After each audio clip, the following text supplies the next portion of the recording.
Oh,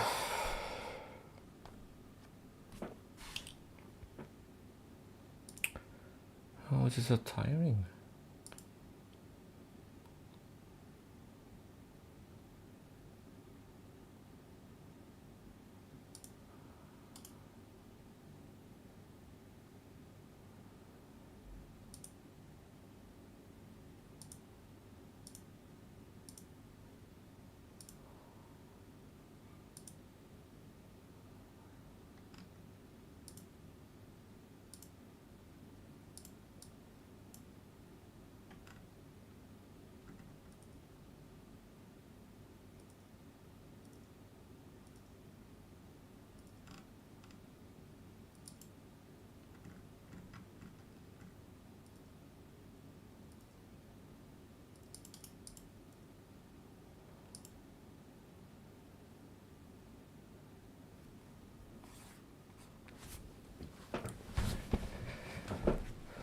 So, skill acquisitions versus education and credentialing.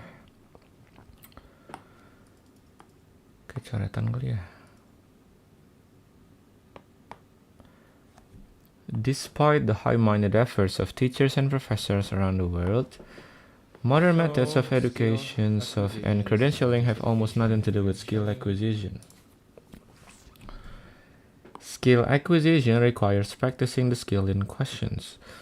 It requires significant periods of sustained, focused concentration. It requires creativity, flexibility, and the freedom to set your own standard of success. Unfortunately, most modern methods of education and credentialing require simple compliance. The primary but unstated goal isn't to acquire useful skills. It's to certify completion of a mostly arbitrary set of criteria, established by standards committees far removed from the students. For the purpose of validating certain qualities some third party appears to care about. Creativity, flexibility, and freedom to experiment, the essential elements of rapid skill acquisitions, are antithetical to the credentialing process. If the standards are too flexible, they're not really standards, are they? Unfortunately, rigorous education and credentialing can actively prevent skill acquisition. The primary problem is opportunity cost. If the requirements to obtain the credential are so intense that they impair your ability to spend time practicing the skills in questions, credentialing programs can do more harm than good. Oh, iyakah? Kalau kebutuhan untuk mendapatkan gelarnya itu sangat intens sehingga membuatmu sulit untuk berlatih sambil bertanya-tanya, maka gelar ini akan merusak daripada hal baik.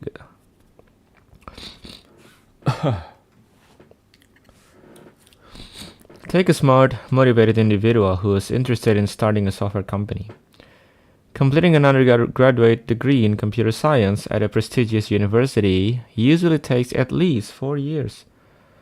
At the end of those 4 years, our newly minted graduate has spent thousands of hours learning algorithms and analyzing compilers well enough to pass dozens of examinations.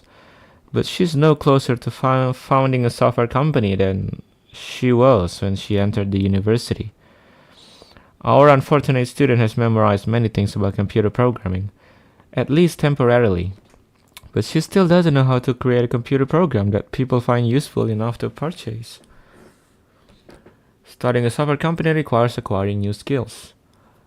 Learning programming languages, setting up and maintaining computer program systems, researching available tools and programs, creating prototypes, finding early users, obtaining any necessary funding or financing, and handling common business administrative tasks. Is there some overlap between starting a startup and obtaining an educational credential? Sure, but notice the emphasis. Most of the effort of obtaining a credential is devoted to the process of meeting the requirements. Whether or not those requirements actually help you acquire the skills you need to perform in the real world is a tertiary concern at best. In my first book, The Personal MBA Master of the Art Business 2010, I explain why I decided to skip graduate-level business educations in favor of teaching myself the principles of modern business practice and starting my own company.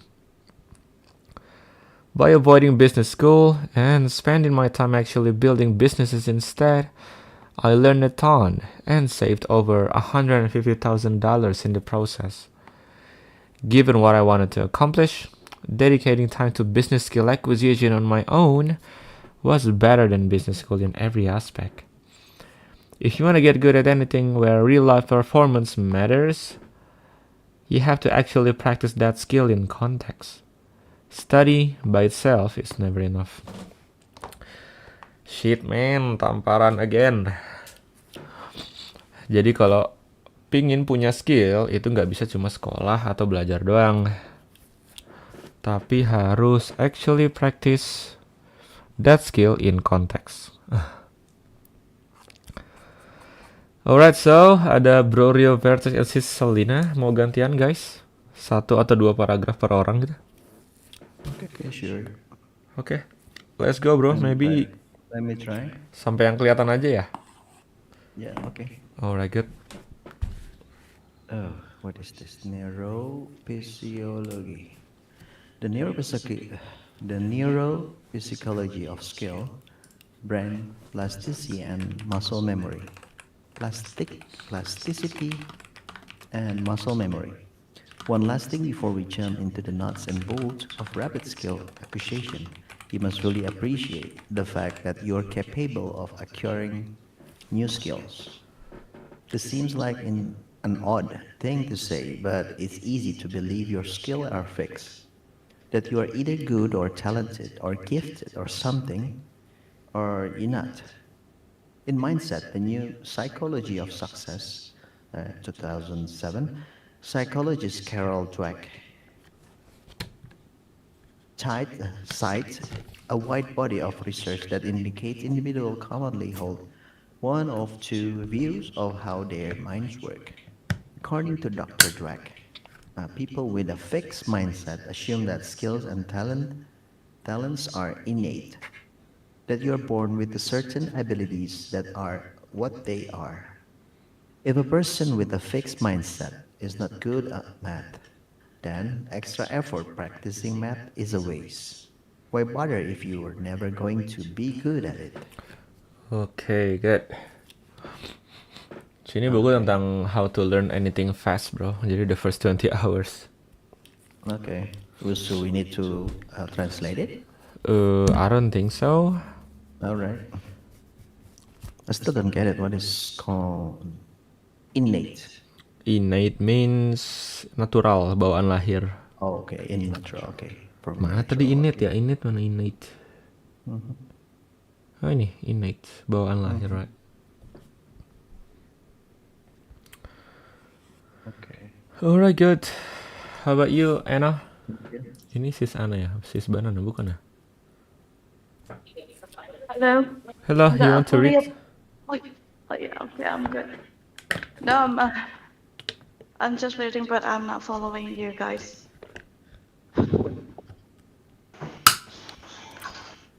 Alright, maybe you can read after me, yeah? No, I will not. You will not? I just listened. Yeah, I Okay. just listened.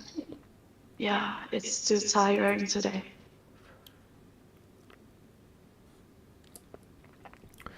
People with a growth mindset, on the other hand, assume that skills and abilities grow with practice and persistence. If a person with a growth mindset gets a few math problems wrong, it's not because they're not blessed with good at madness, it's because they haven't practiced enough. With persistence and practice, it's only a matter of time before they will master the technique. Here's the good news if you find yourself failing into the fixed mindset trap. A wide and growing body of research indicates that all brains are capable of improving skills and capabilities with practice. Genetic predispositions exist, but they're very minor compared to the power of focused, intelligent practice. You can improve any skills, provided you're willing to practice. Alright, Bro Rio, let's go Bro Rio. Which one? The human brain is plastic. The human brain is a plastic, a term neuroscientists use to indicate that your brain psychology change in response to your environment, your action, and the consequences of those actions. As you learn any new skills, physical or mental, the neurological wiring of your brain change you as you practice it. In the words of Dr. John Medina, Brain Rules 2009, neurons that wire together, forming unique new patterns is the physical circuitry of your brain. Over time, your neurons begin to fire in more efficient patterns in response to the feedback you receive from your environment as you practice. If you're working on motor skill, that is a skill that involves physical movement, you're always relatively awkward and slow at first. You have to think about everything you're doing, and you often make frustrating mistakes. Learning the basic is a constant struggle.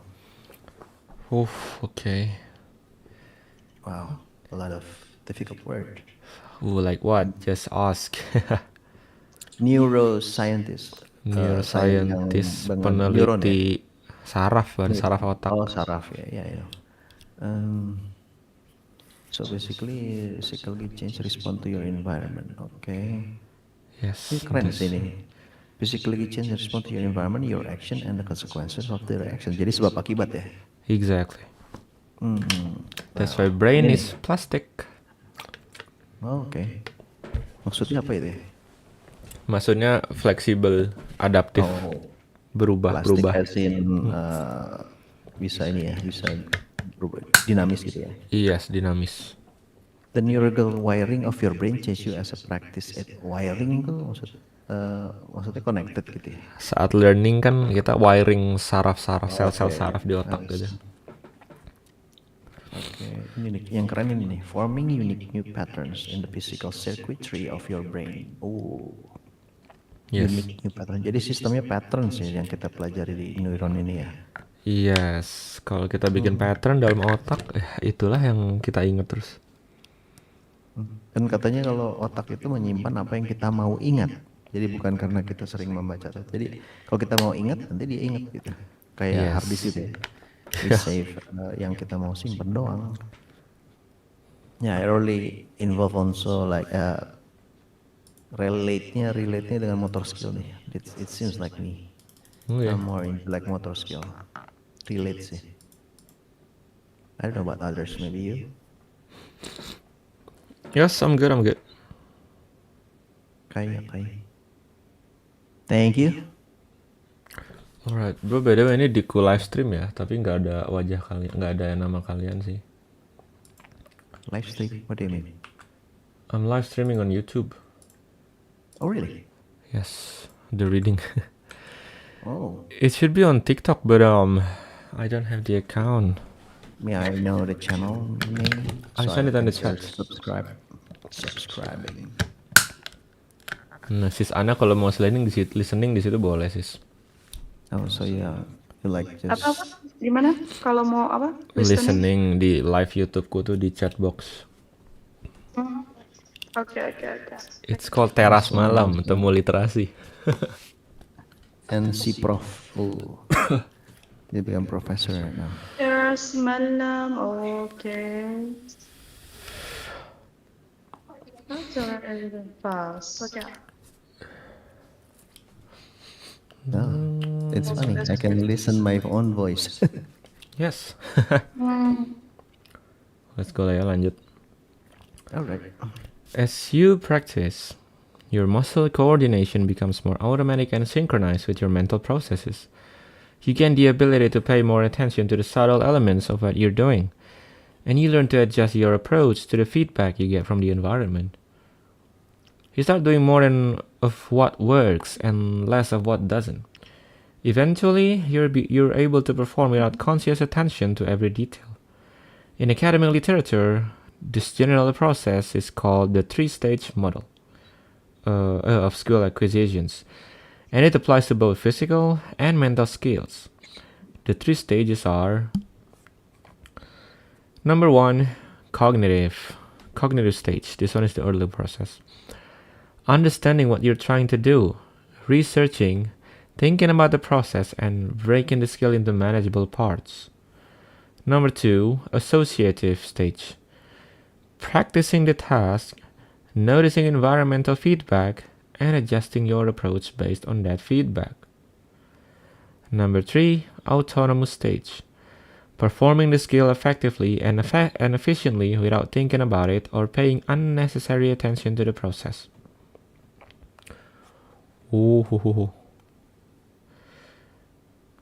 Jadi proses kita bisa melakukan sesuatu yang apa ya? Yang ingin kita mau gitu ya. Itu cognitive skills. Jadi belajar dulu, research nih. Apa yang harus dilakukan, apa yang harus dipelajari. Yang kedua baru melatih apa yang telah dipikirkan tadi, udah gitu nerima feedback dan self correct. Yang ketiga udah autonomous nih. Nah, 3 level cenah. Nice. Dari skill acquisitions. Ini juga relate sama the way how we interpret images. So basically, like when we saw images, we need to have a 3 stages to understand. No, 3 seconds.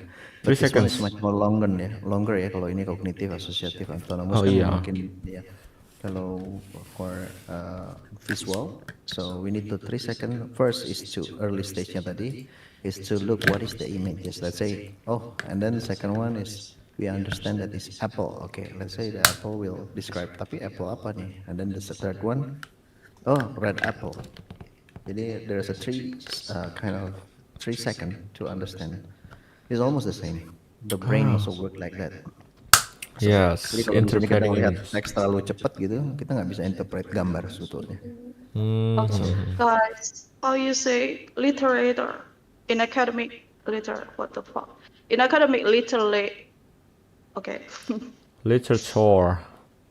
Literator. Wait, let me make Literature. literature. Literator. With ter. Literature. See? Literature. Literator. Literature. Literator. I hate it. Literator. The stress level is in the ter. Ture, you can read it as ter. Literature. Literature. Yeah, the ra becomes silent a bit. Literature. Literator. Literature. Dikerok dulu nih lidahnya setiap Jumat ntar. Ini kan ada literator. Kalau Indonesianya kan literatur ya. Iya, udah Indonesia aja sih. Ini kan ada literator. Literator. Bener kok tadi. Literally. Liter. It's good. You already say it good way. Literature. Literature. Literature. Literature. Literature. I'm so tired. Okay. Go ahead. Let's go, bro. Your turn. Right. The neuropsychological skill acquisition process is happening all the time, even while you are reading these sentences. There's no such thing as a mind in stasis. Your brain is learning, encoding, and consolidating new skills all the time. As Dr. Dweck says in Mindset, your mind is like a muscle. The more you use it, the more it grows. The more you practice, the more efficient, effective, and automatic the skill becomes. That's great news when it comes to rapid skill acquisition. If your mind and body are capable of learning to perform in new and better ways, we can figure out how to make that process faster. Ooh, it's hard. Yeah, that's what I want. How to learn faster. Yeah. Maybe minimum is need to like a 3 weeks. First week is like just now. First stages, and then second stage in the second week at third stages. Maybe you'll get faster. Oh, I think so. Ini baru dibahas nih. 10 Principles of Rapid Skill Acquisition.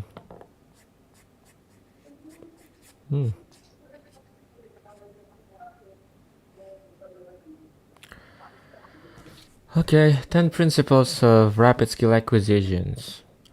I realized that becoming a master of karate was not about learning 4,000 moves, but about doing just a handful of moves 4,000 times. Yeah. Now that we're clear about what skill acquisition really means, let's examine how to do it quickly. The intent of this chapter is to give you a handy checklist for acquiring any new skill. I find it useful to think of these principles as ways to cultivate a temporary obsessions. Rapid skill acquisition happens naturally when you become curious and interested in something that other concerns fall away, at least temporarily. Think of these principles as ways to identify a skill worthy of temporary obsessions. Focus on it and remove distraction or barriers that distract you from effective practice. Oh, this is hard. Jadi ini masuk, jadi kita bisa punya skill dengan cepat ketika kita sangat penasaran dan tertarik dengan sesuatu sehingga keraguan tuh runtuh. Yeah. This is Masya Allah. Setidaknya sementara gitu. Oke, let's go Tapi bro. curious and itu benar loh itu yang di atas. Yes. Curiosity and interested. So I keep myself a curiosity and interested in something. Betul, Yeah, makanya jadi dulu kan like painnya dulu like bakal when we are hilang. high school kan kita nggak tertarik sama misal bisnis or anything kan. Tapi ketika kita udah kerja, yeah, I'm interested on that. Exactly right. The brain is moving. Let's go. 10 major bro. Here are the 10 major principles of rapid skill acquisition. First, choose a lovable project. Second, focus your energy on one skill at a time. Third, define your target performance level. 4. Deconstruct the skill into sub-skill. 5. Obtain critical tools. 6. Eliminate barriers to practice. 7. Make dedicated time for practice. 8. Create fast feedback loops. 9. Practice by the clock in short bursts. 10. Emphasize quantity and speed. Wow, there's a lot, yeah? Many of these principles may strike you as common sense, and that's okay. Remember, simply knowing this principle is not enough. You must actually use them to reap the rewards. Holy wow. Reap or reap? Reap. Reap. Like a reaper? Yes, exactly. Reaper. Define skill to eliminate barriers. Oh, ini satu. Yeah, barrier is the most intriguing. Yeah, sometimes barrier is like a distraction to others, right? Iya, ini barrier ini. Bisa emosional juga nih. Emosional, physical. Satu lagi apa gitu? Ya, physical berarti environment. Ya, pokoknya itu deh.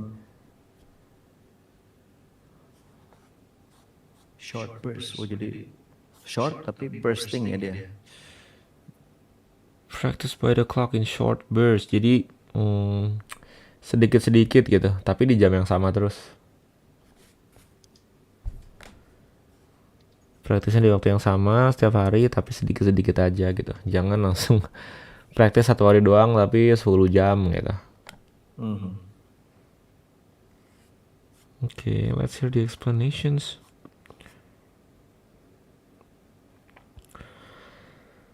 Choose a lovable project. Karl Popper was one of the greatest philosophers of the 20th century. He's the guy who popularized the idea of scientific falsifiability. In layman's terms, if you cannot potentially prove something wrong via observation or experiments, it's not actually science. Popper said many wise things, but I think the following remark is among the wisest. The best thing that can happen to a human being is to find a problem, to fall in love with that problem, and to live trying to solve that problem, unless another problem even more lovable appears. If you want a formula for living a satisfying, productive life, you cannot go wrong with that one. Rapid skill acquisition requires choosing a lovable problem or project. The more excited you are about the skill you want to acquire, the more quickly you will acquire it. In practice, finding a lovable project is a very individual matter. For example, learning to speak and write Mandarin Chinese is not on my current list of skills to acquire, because I have no urgent need to learn it at the moment. And I have a lot of other projects I'm more interested in tackling. If I decide to move to a Mandarin speaking part of China in the future, it may become lovable, but I'm not there yet. Let's go, bro. On the other hand, I'm intensely interested in learning how to play Go, the world-old strategic board game, which originated in China more than 3,000 years ago. It's a beautiful game, and I've wanted to learn how to play since I stumbled across it years ago. Learning to play Go interest required study. The rules are simple, but accurately reading the involved patterns of alternating back, black and white stone on the board is challenging. Computers have dominated chess for years now, but even the best computer have a difficult time challenging an experienced human Go player. You naturally learn things you care about faster than things you don't. I'm currently more interested in learning how to play Go, so I'm going to learn Go first and save Mandarin for later. Mandarin for later. If you focus on acquiring your prime skill, that is your most lovable project, before anything else, you're acquiring it in far less time. well. Choose a lovable project. Jadi kalau suka mah ya pasti kita bakal cepat Iya, belajarnya. Dia digging a lot ya. Kayak otaknya tuh udah jalan karena suka ya. Berarti kalau misalnya kita kepaksa harus belajar sesuatu padahal nggak suka, kita harus Lama. bikin itu jadi suka gitu. Tapi susah juga itu kan. Passion ya. Yes, more like passion. Mungkin yang stage 1 tadi, you need to research dulu untuk mencari kesukaannya di mana ya. Yes. Betul, kalau nggak mubazir. Yes. Yes. Kalau mau coba berarti satu harus suka dulu. Oke.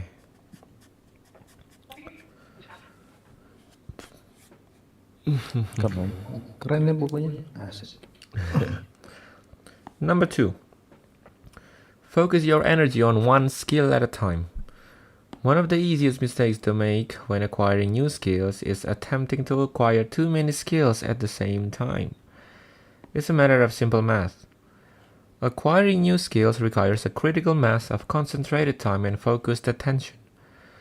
If you only have an hour or two each day to devote to practice and learning, and you spread that time and energy across 20 different skills, no individual skill is going to receive enough time and energy to generate noticeable improvement. Internalizing this principle is more difficult for some people than others. Personally, I've always had a Renaissance man sort of temperament. There are hundreds of things I want to learn at any given moment, in hundreds of different areas. Emotionally, it's difficult for me to decide to defer learning new things I discover or hear about. Oke, fokus pada satu skill di satu waktu yang sama, jangan terpecah-pecah. Let's go, bro.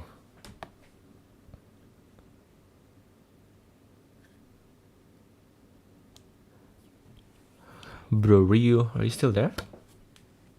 Yeah, I'm here. When I try to learn atau I cannot emphasize. When? When I try to learn everything at once, however, I don't really learn anything. Instead of making progress, I spend too much time switching between different skills, getting frustrated, and moving on to something else. There's a recipe for extremely slow skill acquisition. Pick one, and only one, new skill you wish to acquire. Put all of your spare focus and energy to acquiring that skill. Place other skill on the temporary hold. Sorry, oh no, David Allen, author of Getting Things Done in 2002, recommended establishing what we call a someday or maybe a list of things that you may want to explore sometime in the future, but that aren't important enough to focus on right now. By adding an item to the list, you're temporarily absolving yourself of responsibility for acting or thinking about the idea until you decide to promote it to active status. I can emphasize this enough. Focusing on the one prime skill at a time is absolutely necessary for rapid skill acquisition. You're not giving up on the other skill permanently. You're just saving them for later. Oh, jadi kalau ada banyak yang pengen dimiliki skillsnya, satu-satu dulu. Sisanya bukan berarti dibuang, tapi ditahan dulu. Saving them for later. Saving for later. Itu apa ya? Establishing what we call someday, maybe. Membuat list, membuat daftar yang berjudul someday atau mungkin. Yaitu daftar dari hal-hal yang kamu pengen explore suatu saat di masa depan gitu. Tapi nggak penting banget untuk sekarang. Oke.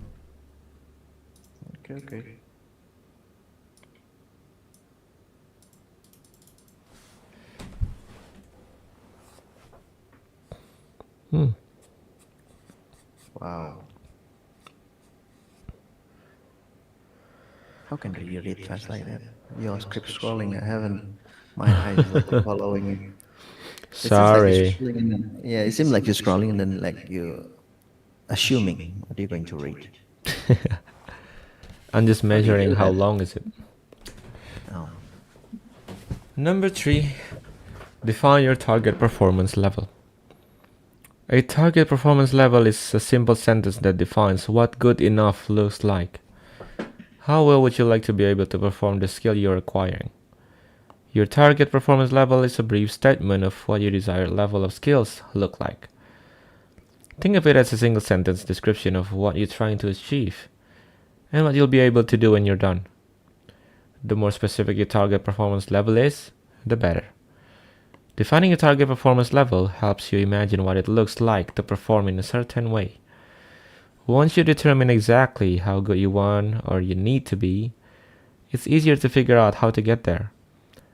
In the words of Charles Kettering, the inventor of the electric automobile ignition system, a problem well stated is a problem half solved. How you define your target performance level depends on why you chose to acquire that skill in the first place.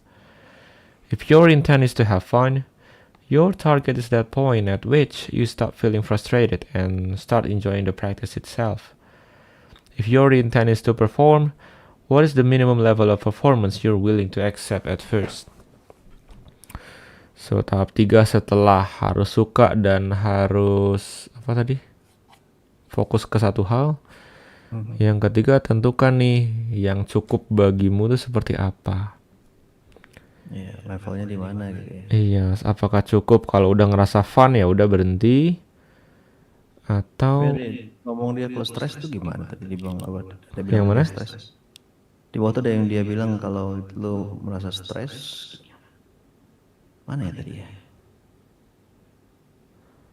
Ini frustrated ini. Ya, itu maksudnya. Iya, kalau tujuanmu punya skill itu cuma untuk have fun, berarti targetnya cuma sampai ngerasa stres aja. Oke.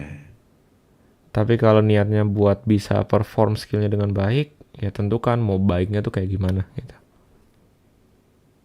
Wah, tentuin sendiri ya. Yes. Makanya kadang-kadang disuruh atasan untuk lebih cepat untuk kayak problem solving itu kan susah ya. Tentukan berarti apa yang disebut cukup.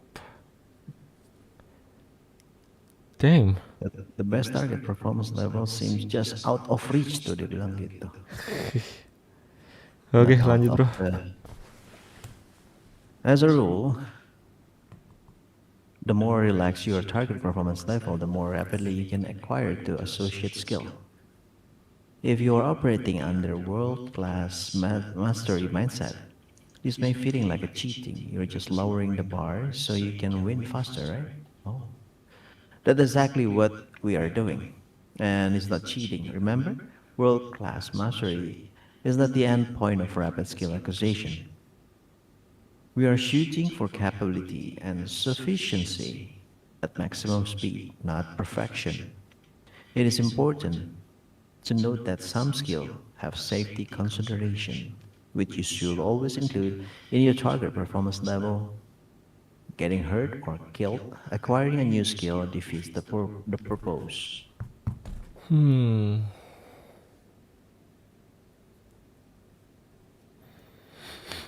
Oke, Nggak tahu jadi tapi world class mastery-nya sekelas apa ya? Nggak kelihatan ya.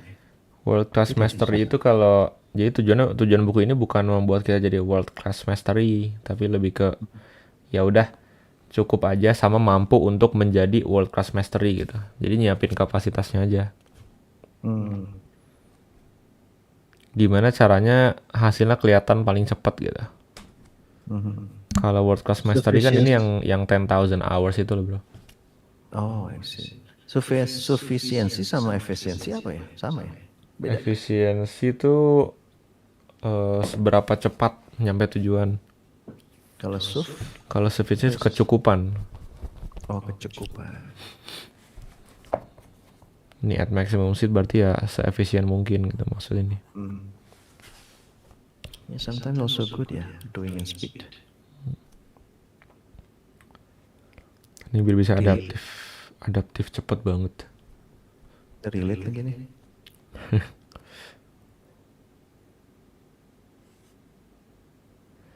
Wah ini nih pendek-pendek oke. Deconstruct the skill into sub-skills. Oh, Most of the things we think of as skills are actually bundles of smaller sub-skills. Once you have identified a skill to focus on, the next step is to deconstruct it, to break it down into the smallest possible parts. For example, playing golf is a skill that has many subcomponents. Choosing the correct club, driving off the tee, hitting out of a bunker, putting, etc. Once the skill is deconstructed sufficiently, it's much easier to identify which sub-skills appear to be the most important. By focusing on the critical sub-skills first, you'll make more progress with less effort. Deconstructing a skill also makes it easier to avoid feeling overwhelmed. You don't have to practice all parts of a skill at the same time. Instead, it's more effective to focus on the sub-skills that promise the most dramatic overall returns. Deconstructing the skills before you begin also allows you to identify the parts of the skill that aren't important for beginning practitioners. By eliminating the non-critical sub-skills or techniques early in the process, you'll be able to invest more of your time and energy mastering the critical sub-skills first.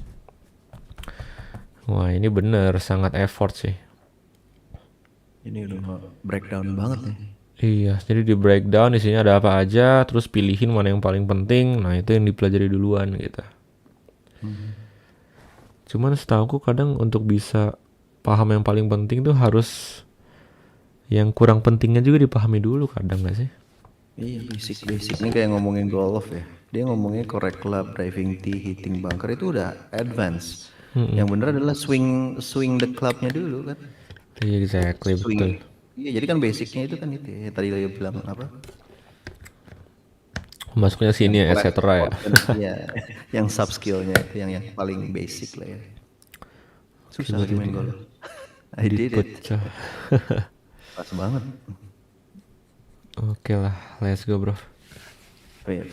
Obtain critical tools. Most skills are pre-acquisite. prerequisite to practice and performance. It's difficult to play tennis if you don't have a tennis racket, or learn how to pilot a helicopter if you don't have access to one. What tools, component, and environment do you need to have access to before you can practice efficiently? How can you obtain the very best tools you can find and afford? Taking a moment to identify critical tools before you start practicing save precious time. By ensuring you have the resources you need before you begin, you maximize your practice time. Yeah, practice make perfect. Jadi perolehlah alat-alat yang urgent, bukan urgent, yang utama. Ya, aksesnya ke sana gitu ya, atau Yes. Tapi kalau nggak ada akses utama, nggak ada nggak ada benda yang paling bagus, bukan berarti beralasan. Tapi itu harusnya sebelum belajar skillnya kan harusnya. Tapi kalau jadi kelima ya. Kelima. Kan sebelum kita memahami cara mukul golf misalnya, ya we need to have a club juga kan. Exactly. Figure out, okay. Number 6, eliminate barriers to practice. There are many things that can get in the way of practice, which makes it much more difficult to acquire any skill. These barriers can be anything from significant pre-practice effort, such as misplacing your tools, not acquiring the correct tools before practicing, or skipping setup requirements. Intermittent resource availability, such as using borrowed equipment or relying on a resource that has limited operating hours. 3. Environmental distractions, such as televisions, ringing phones, and incoming email. Number 4. Emotional blocks, such as fear, doubt, and embarrassment. Alright, let's go, bro. Every single one of these elements make it harder to start practicing and therefore decrease your acquisition speed. Relying on the willpower to constantly overcome this barrier is a losing strategy. We only have so much willpower at our disposal each day, and it's best to use the willpower wisely. The best way to invest willpower in support of skill acquisition is to use it to remove these soft barriers to practice. By rearranging your environment to make it easy as possible to start practicing, you'll acquire the skill in far less time. Wow. Iya sih, permudah akses ke hal yang perlu kita pakai untuk Willpower itu practice. keinginan utama ya, apa ya? Iya, kayak Tekadnya. remove the barriers. Apa aja tadi? Nyari barang. Iya. Satu, nyari barang. Yang kedua, resource-nya itu kadang ada kadang enggak. Yang ketiga, distraksi, sosmed segala macam. Yang keempat, emotional blocks, takut, ragu-ragu, malu. Itu harus dibuang dulu. Harus berani gila berarti ya. Oke, kita baca 17 menit lagi lah ya, pasin sejam. Oke. Ini dua. Number 7. Make dedicated time for practice. The time you spend acquiring a new skill must come from somewhere. Unfortunately, we tend to want to acquire new skills and keep doing many of the other activities we enjoy, like watching TV, playing video games, etc. I'll get around to it when I find the time, we say to ourselves. Here's the truth. Finding time is a myth. No one ever finds time for anything, in the sense of miraculously discovering some bang of extra time, like finding a $20 bill you accidentally left in your coat pocket. If you rely on finding time to do something, it will never be done. If you want to find the time, you must make time. You have 24 hours to invest each day, 1,440 minutes no more or less. You'll never have more time. If you sleep approximately 8 hours a day, you have 16 hours at your disposal. Some of these hours will be used to take care of yourself and your loved ones. Others will be used for work. Whatever you have left over is the time you have for skill acquisitions. If you want to improve your skills as quickly as possible, the larger the dedicated blocks of time you can set aside, the better.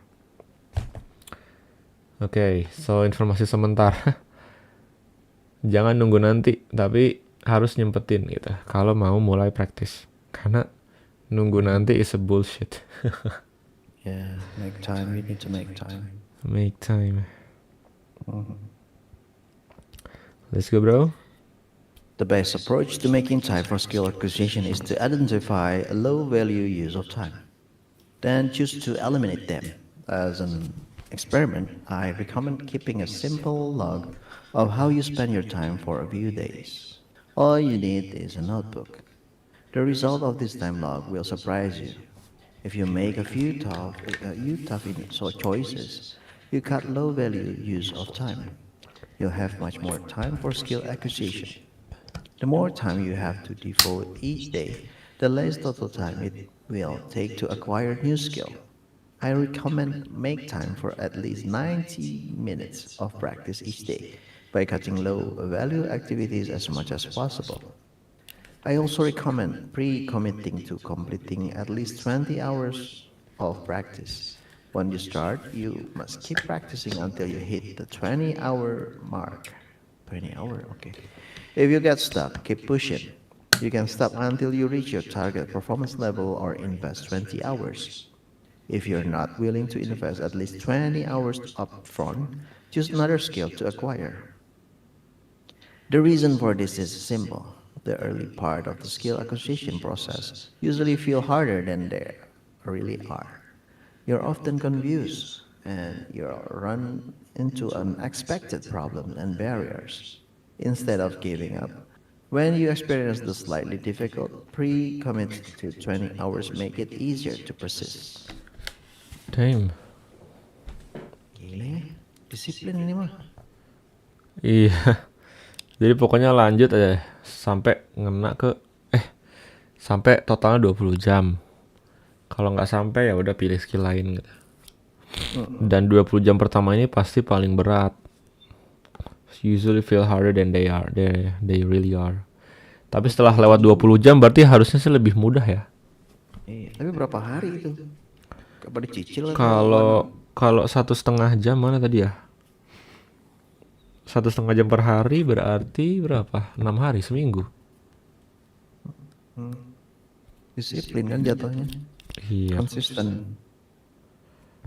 Apa ini? Pre-committing to 20 hours. Ya pre-commit ya. Jadi harus punya perjanjian sendiri gitu untuk bikin supaya gue bisa nih gitu. Iya, pokoknya harus gas terus sampai 20 jam. Mati. 1,5 each day. Berarti ya 1,5 minggu lah, 1,5 minggu sampai 2 minggu. Kalau 1,5 jam per hari. Ini kalau nggak kerja, kalau kerja dedicated work kan susah.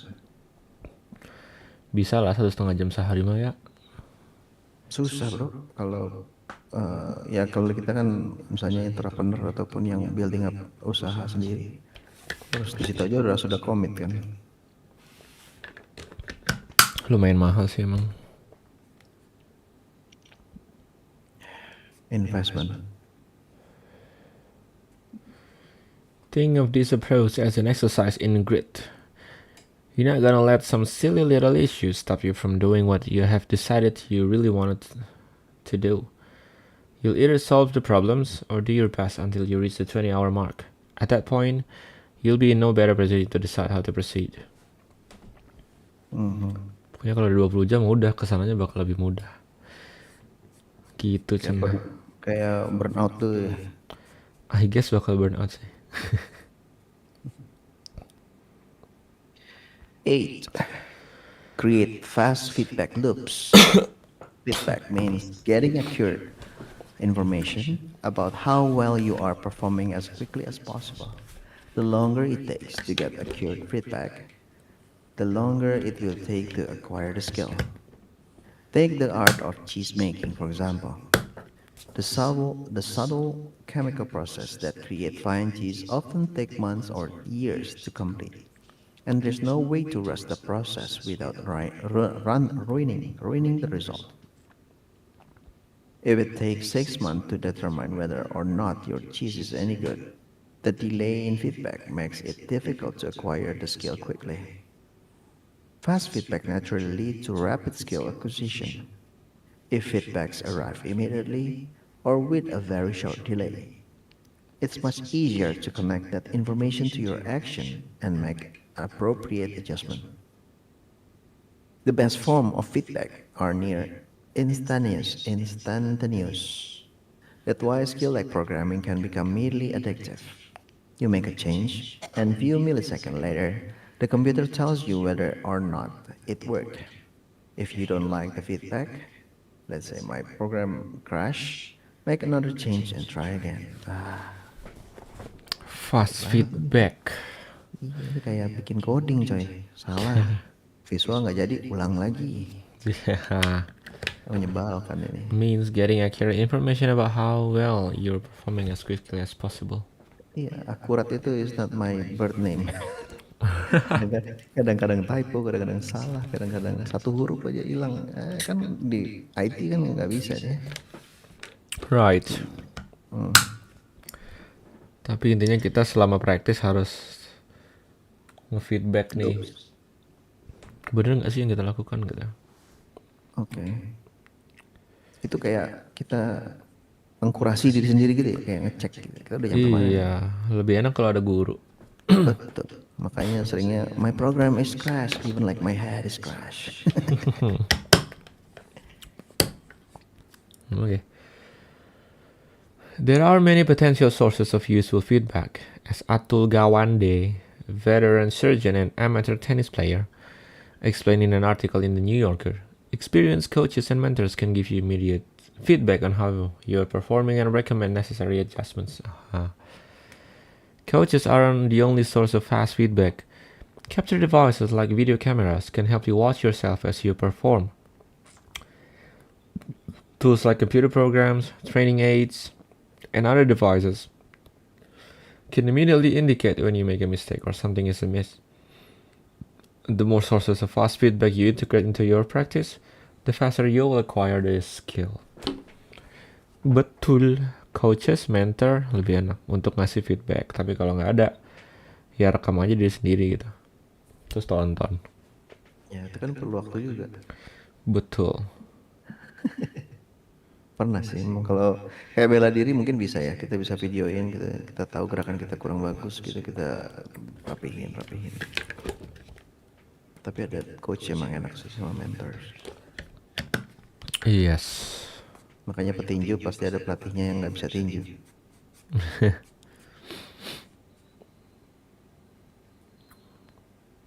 Let's go bro, practice.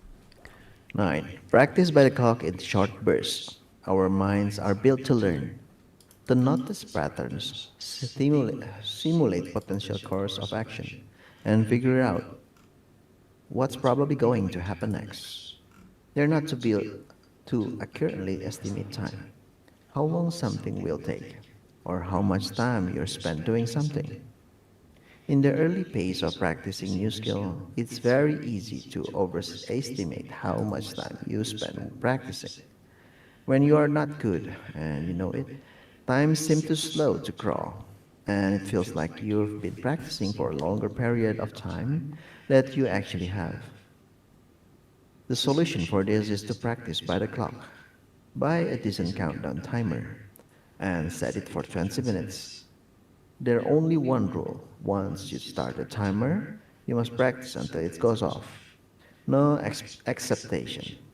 Exceptions. Simple exception, sorry. The simple technique will make it easier to complete longer periods of sustained practice, even when you get tired or frustrated. The more period of sustained practice you complete, the faster your skill acquisition.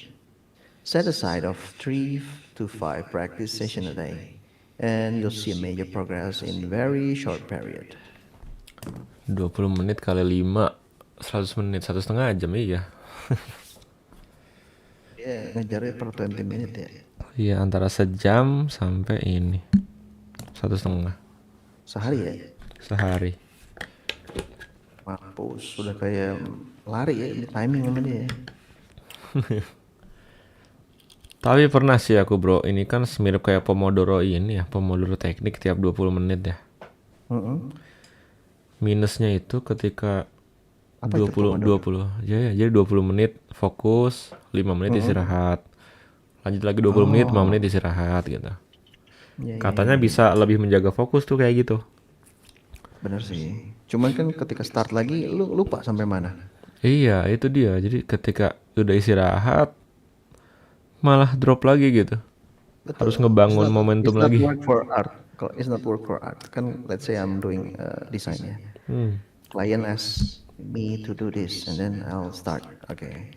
My counting hour biasanya 3 sampai 4 jam. Itu pun naik turun cari referensi, ngerjain revisi segala macam. Tapi kalau itu dijeda, ting hilang. Telepon Iya. masuk, or maybe ya barrier tadi ya. Tapi Kayaknya kalau 20 menit terus ngerjain kayak gini nggak akan beres bro. It's not work for business. I mean like industry ya. Tapi ini kan buat belajar ya, bukan buat industri. buat belajar. Alah 10 menit Roblox. Iya. Bentar, gue telepon temen gue dulu, curhat. Anjing gue baru bentar beli kopi dulu. 1,5 jam macet. Oke lah, kita ada sis Juliana nih. Tenggorokan gue capek banget. Ya, Sis Juliana, you wanna help us? Sis kan bener kan? Gak salah orang kan aku? Suara nggak ada lagi batuk. Oh iya. Dengar aja. Oh lagi sakit tenggorokan juga. Sorry. Aku sakit rekening sih. Sama kita sis.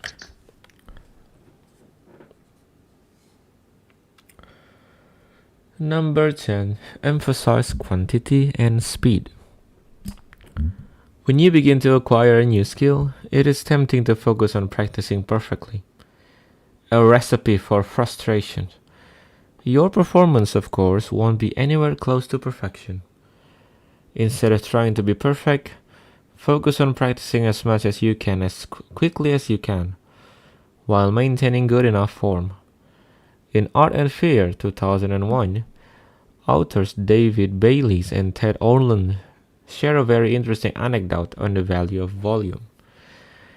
The ceramics teacher announced on opening day that he was dividing the class into 2 groups. All those on the left side of the studio, he said, would be graded solely on the quantity of work they produced. All those on the right solely on its quality. His procedure was simple. On the final day of class, he would bring in his bathroom scales and weigh the work of the quantity group.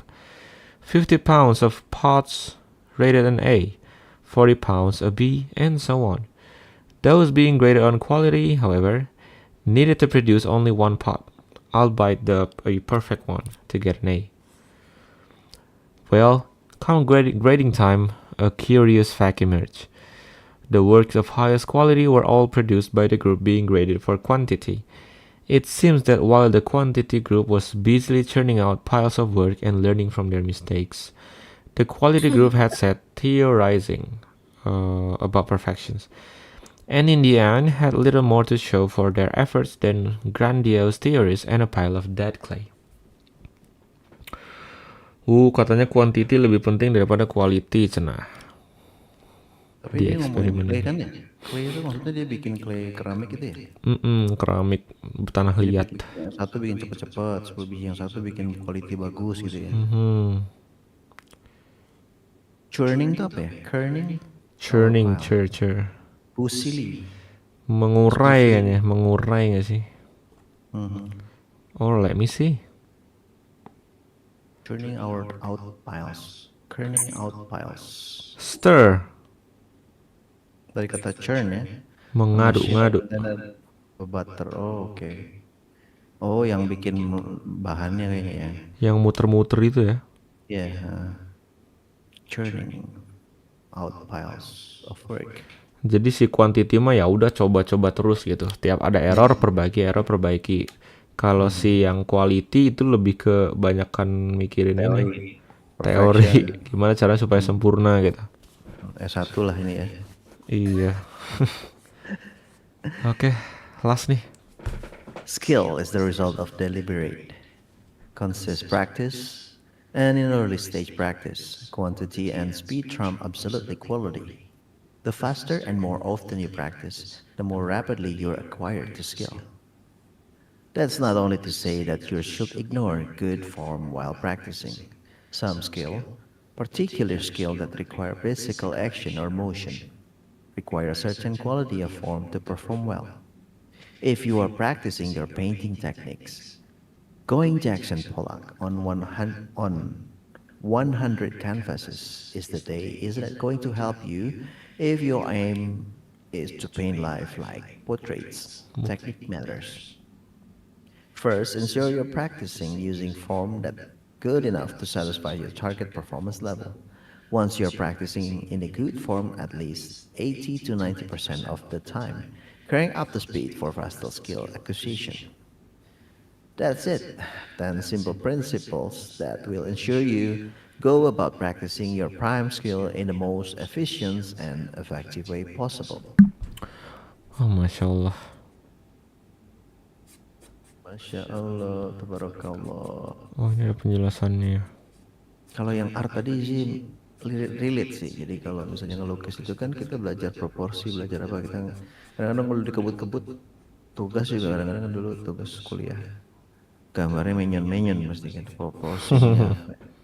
Tapi kalau dia bilang nanti kalau udah gitu ketemu kok mana yang bisa lebih dahulukan itu cepat jadi cepat bikin outline dulu, bikin ini dulu. Itu make sense.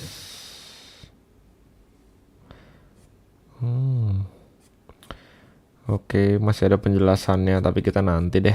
Tenggorokan saya udah capek. Okay, you say like 17 minutes is already more than because I count down. Iya. Burnout juga ya baca doang ya. Ya mungkin karena mempelajari kali ya. Kalau hanya baca mungkin gampang, tapi mempelajari apa minimumnya kerasa banget ya.